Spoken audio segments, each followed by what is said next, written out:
چې کومه دعا کې درود ویلی شي هغه الله قبلوي. او زه خو د خپلو خلکو د دعاګانو ته ډېر حیران یم.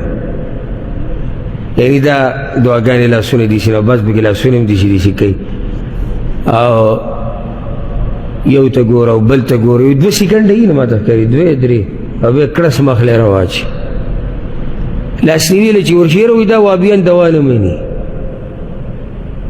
څنګه ته کومه دوا کې لاس اوچت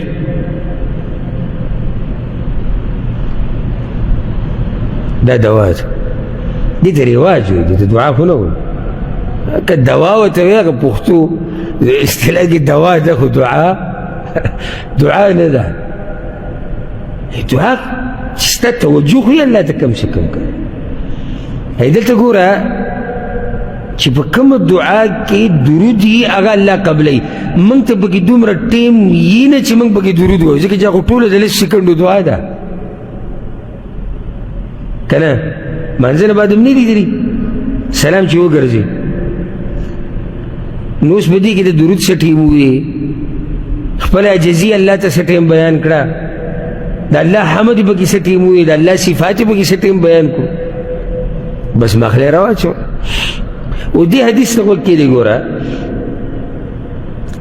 یو روایت کې داسې راځي چې یو کس جومات ته راغی دعا یې غوښته د رسول صلی وسلم په دې جومات کې نو په دې دعا کې نه د الله شان او صفات بیان کړو او نه درود وي نو رسول صلی الله علیه وسلم ورته عجلت ایها المصلي ای دعا غوښتونکي ډېره تهدید یې وکړه.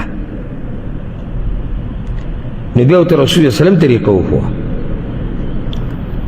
بل یو کس راغی هغه هم دعا غوښته نو رسول صلی الله علیه وسلم واورېدو چې هغه سړي اوله کې د الله حمد او ثنا وي. حمد او ثنا یعنی عربي لازم یې عربي کې حمد او ثنا څه دي؟ الله شان بیان کوي. یا الله ته عزت منې یا الله ته زورور یې یا الله ته داسې یا الله ته داسې او بیا پسې درود وي چې څنګه دا 2 کارونه وکړو. رسول الله صلی الله علیه وسلم ورته سوي د حدیث امام ترمذي راوړی هغو ته کېدی وي ادعو تجب وسل تعطا.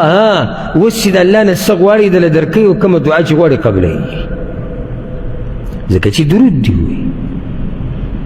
نو دعا کې چې ته درود وې الله دله هغه دعا قبلوي. د دې درودو د برکت دغه شان د الله شان چې پکې بیان کړي